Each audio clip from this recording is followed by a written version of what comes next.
la jeune Babouillec a été placée dans une institution de ses plus jeunes années jusqu'à l'âge de 14 ans, où elle s'est pas vraiment développée, loin de là. Et sa mère, en fait, a tout arrêté pour la recueillir à 14 ans à domicile.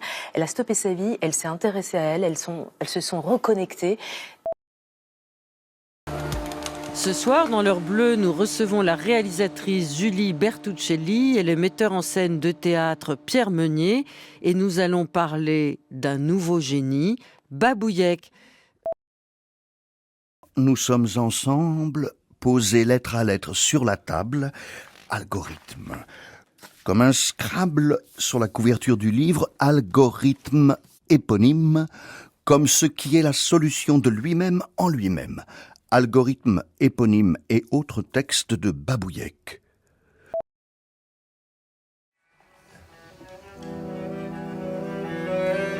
Je ne sais pas si tu te rends compte de la densité et de l'énigme.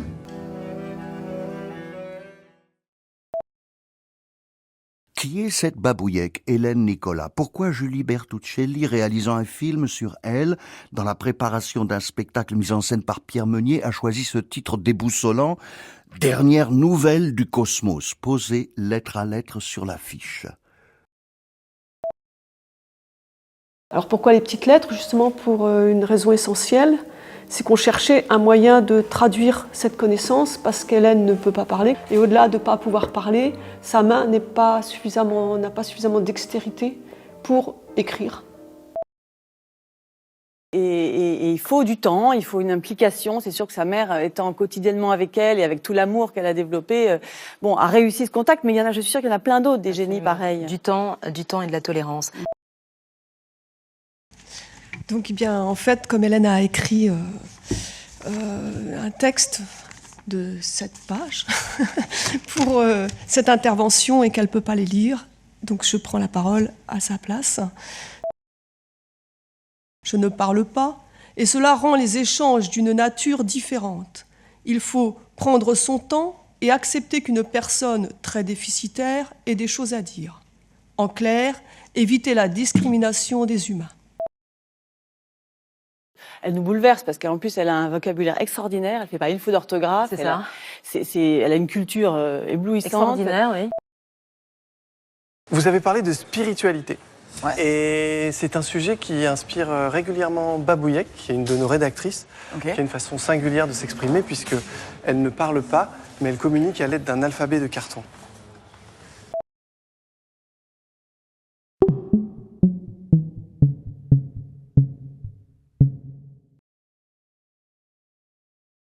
Hélène pose beaucoup de questions à la médecine, aux scientifiques, aux psychanalystes, puisqu'elle a appris toute seule à lire. Et ce projet de recherche vise à explorer comment et par quel mécanisme les personnes autistes non-verbales acquièrent la lecture. Et ce phénomène d'acquisition spontanée de la lecture qu'on observe dans l'autisme, ça a un nom, ça s'appelle l'hyperlexie. J'ai découvert qu'elle savait lire, juste comme ça, une intuition. À moins d'avoir le coup d'œil d'une Véronique Truffert qui a repéré que sa fille savait lire, c'est difficile de repérer ça. Une fois que c'est repéré, c'est malheureusement assez fréquent que quand le parent va en parler aux accompagnants médicaux, la réponse soit non, mais vous avez inventé, ou alors non, c'est une coïncidence, ou non, c'est pas possible, madame, vous fabulez, rentrez chez vous. Et donc en fait, on ne sait pas exactement combien de ces enfants sont en capacité d'apprendre à lire et combien l'ont véritablement réalisé.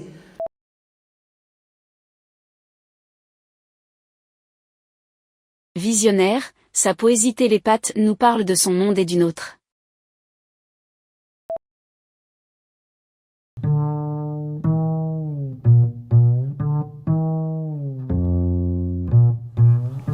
Tu disais que tu étais télépathe.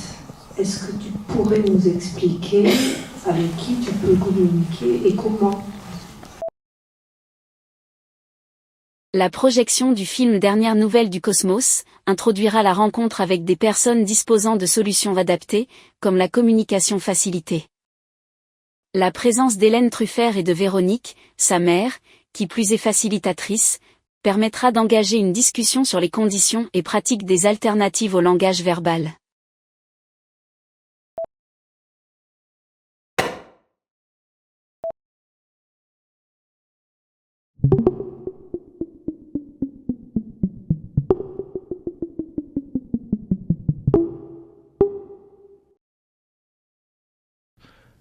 I think some telepathy is real. It is real. I think it is real. My son said to me, I can hear thoughts. And I said, impossible. And he said to me, you don't get the kind of gifts that I have if you lie. Have you listened to the telepathy tapes? No. You haven't? I haven't listened to it. It's a new podcast that's out. And it's all about this scientific research that was done with nonverbal autistic kids and their parents. Hi, this is Janice from FC is Not Science, and today I want to talk about the telepathy tapes. For decades, a very specific group of people have been claiming telepathy is happening in their homes and in their classrooms. And nobody has believed them. Nobody has listened to them. But on this podcast, we do. The presenter of the podcast, Kai Dickens, and the experts featured in the podcast, however, downplay the fact that the autistic individuals featured in the podcast are being subjected to a discredited technique known as facilitated communication. A former practitioner of facilitated communication, she is now a critic of the belief system and educates people of the dangers of facilitated communication and other facilitator-based techniques. Facilitated communication was introduced to the United States in around 1990 by Douglas Bicklin, who was from Syracuse University. Bicklin argues that autistic individuals, like Ellen, have many things to say, but are unable to say them because her body will not do what her mind wants. But with a little help or facilitation, holding her hand, wrist, or elbow, her body's often jerky movements can be smoothed out, allowing her to type letters on a keyboard. The words that emerged from the electronic communicators and letterboards spoke of loneliness, of being trapped in a prison of silence. That you're so hoping and wanting to communicate with this person that I think you sometimes leave your critical thinking skills aside because you're so involved with, all of a sudden you asked a question about what it was like to break through with this person and make gains. It's very exciting. I couldn't believe what I was seeing. Since then, Charisse has typed 120 poems, 9 short stories. She talks about everything she feels. Stacy, I know you're excited after all these years. You must have something you want to tell Mom. And Stacy types out, I love you, Mom. Speech pathologists, social workers, and teachers felt just as passionately that FC had changed everything. The media didn't help the situation in terms of spreading facilitated communication. They looked at it pretty uncritically. And so what happened was because it's a really nice story. It's a feel-good, miraculous story. By 1993, thousands of parents, teachers, speech pathologists, and care workers had been trained as facilitators.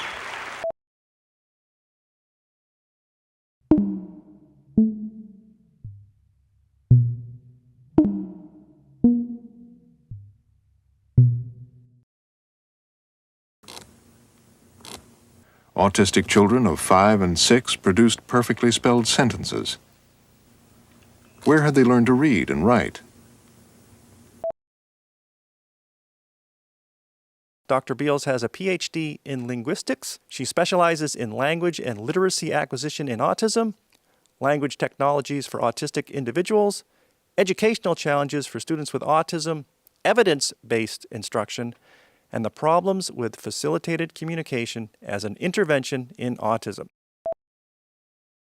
all of us are, to one degree or another, capable of absorbing some information just by overhearing things. But you can't learn phonics just by overhearing things. A difficult question had to be faced. Was the typing coming from the autistic individual or from the facilitator? Betsy Wheaton, a 17-year-old autistic girl, began using FC at school in 1992. One day, using a letterboard, Betsy and her facilitator wrote that everybody in her family, her father, mother, grandparents, and brother, were sexually abusing her. To objectively determine who was authoring the messages, Betsy or the facilitator who transcribed the allegations. He showed both a series of pictures and asked them to type what they saw. But Shane wanted to discover what happened if each saw a different picture. When Betsy saw a cup, she didn't type cup, she typed hat, what the facilitator saw. Whenever the pictures were different, I always received the typed message that was seen by the facilitator. The only logical conclusion of the test was that the terrible accusations had been authored not by Betsy, but by her facilitator. And so what happened was when they got the test results, it was devastating to find out that all of the communications were based on what the facilitator had seen and not what the person with disabilities had seen. It was like something had been taken away very, very suddenly, and I didn't know what to replace it with. It took me, I think, months before I could talk about it with some people without breaking down in tears. More studies came out. Considerable evidence was found of the facilitators influencing the attempts at communication. None of the 23 participants demonstrated authorship.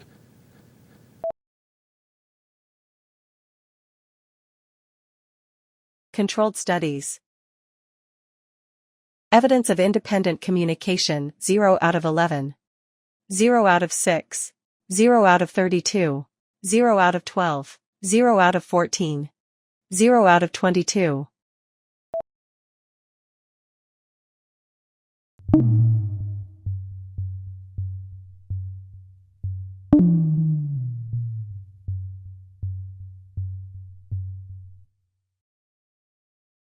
When Houston first began communicating, I was so excited.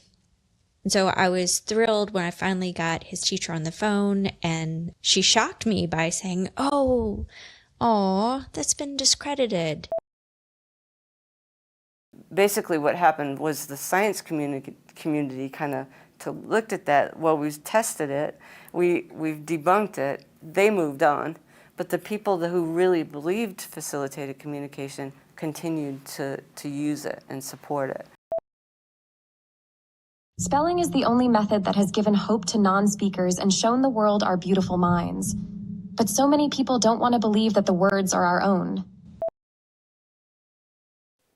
Well, I first became aware that it had come back, which surprised me because I knew about the original debunking in the 90s. But then there have evolved newer forms where instead what you see is someone holding up a letterboard in the air for the person. It's also known as rapid prompting method, spelling to communicate, speller's method, informative pointing, spelling with eyes, and other names. S T A N T. With profound autism, the evidence-based things, while they're evidence-based, don't have that big an impact. They are incredible spellers, highly intelligent thinkers. And they are also non-speakers with autism. Tonight, they take us into their world as they tell us how they found their voice. Because the belief system is so strong, I don't know how you could stop it altogether. And back to Abby, here's her answer. Now that my words can be set free, I am not going to let anyone get in my way.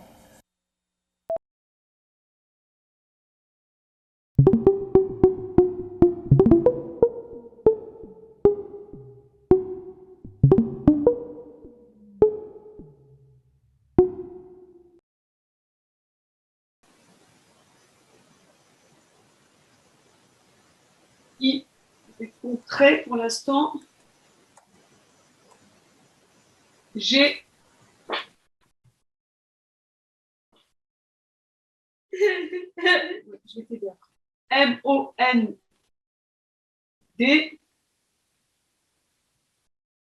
E. Le monde, c'est contraignant, le monde. Un D.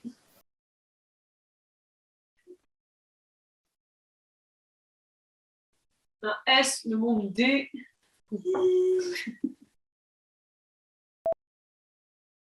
And it's become very sophisticated. There have been pairs, facilitator client pairs have been facilitating for 20 or 30 years, and they can stand, the facilitator can stand across the room, but is still cueing the person over here who's doing the typing.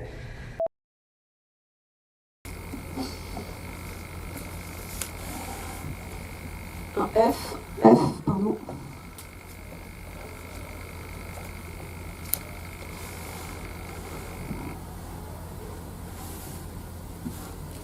Un F, un T, ça marche pas. Je n'entends pas du bien. Oh là, ça fait soupirer. Hein. Un O. Ah mais attends, c'est quoi ça?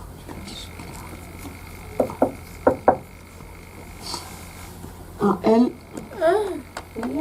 F ou L. Folie. Là. Folie. Folie, on te propose. Des mots là. Non, la lâche pas. La folie.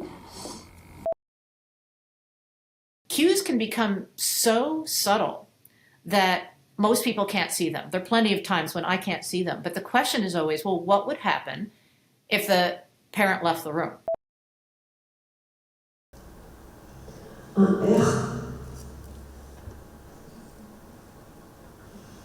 Un O.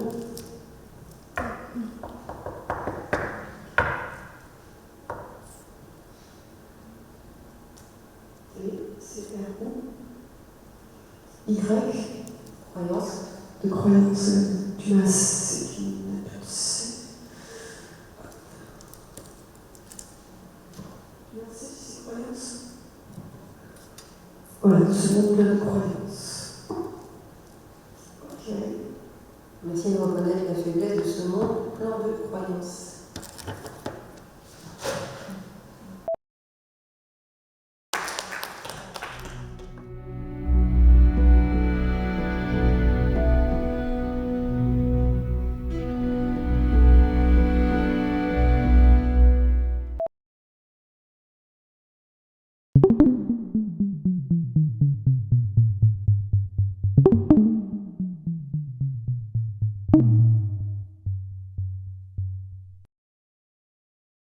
The studies also are pretty clear about that most of the time the facilitators are not aware that they're moving the person's hand.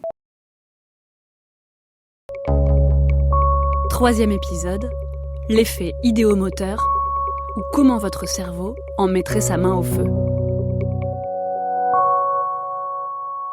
L'effet idéomoteur est un processus psychologique lors duquel une pensée ou une image mentale provoque une réaction musculaire apparemment réflexe ou automatique, souvent d'un infime degré et en dehors de notre conscience, alors que ce sont pourtant nos attentes, vos attentes, qui créent cette réaction. You don't have to be a fanatic to get FC to work. If you believe that it could work, it increases the chances that it will work. L'essentiel des méthodes de divination qui sont utilisées, que ce soit un pendule, que ce soit la goutte que l'on fait circuler sur une table de divination Ouija, que ce soit les tables tournantes, fonctionnent sur la base de l'effet idéomoteur. Peut-être l'histoire la plus dramatique de toutes, celle que certains appellent la cruelle farce, la fameuse communication facilitée ou psychophanie. Nous ne recevons pas des messages de la personne au final, mais des messages de la facilitatrice. Pourtant, elle est sincère, hein. Et puis nous, on est en attente, et nos attentes plus les siennes, ça guide les propos ou l'écriture. I wonder why journalists fear covering this scam. I've actually talked to journalists about that, and they basically tell us that that the editors don't want feel-bad stories. They want feel-good stories. I'm in the UK and really tried to get a well-known reporter involved, but they are in fear of looking anti-disability. Élu sénateur en 2022, Daisuke Tenbata, ancien chercheur atteint de plurihandicap en raison d'un accident médical, poursuit son combat pour les droits des personnes handicapées. This is a video that shows facilitated communication being used in the Japanese diet. His team call this aka sa ta na wahao, the speaking technique. This goes from parents using FC on a low-key basis to very, very serious crimes. Within the last, I'd say, 5 years, we're starting to see that facilitators believe in FC so much that they fall in love with the person that they are working with disabilities. There are 2 cases that I know about that people have been convicted of sexual assault on their client because they used FC for sexual consent. We also know of one unfortunate young boy who was killed by his mom because she was using facilitated communication with him, and through FC typed out messages that he wanted to die. So she fed him pills and gave him an overdose of pills. Surprisingly, the secretary did not panic while Tenbata suffered from involuntary movements. Stopping the timer is a big interest for them, but giving his body a rest doesn't seem to be so. Accueillir chaque citoyen comme une personne à part entière. T'es pas obligé, non, t'es pas obligé. En l'accompagnant et lui donnant les moyens humains du respect est un enjeu démocratique. Drawing upon our experience as practitioners, in the field of intellectual and developmental disability, we offer the view that it's important to argue against facilitated communication, from a human rights perspective, using the United Nations Convention on the Rights of Persons with Disabilities. Put simply, facilitated communication is an abuse of human rights. Stolen voices, facilitated communication is an abuse of human rights.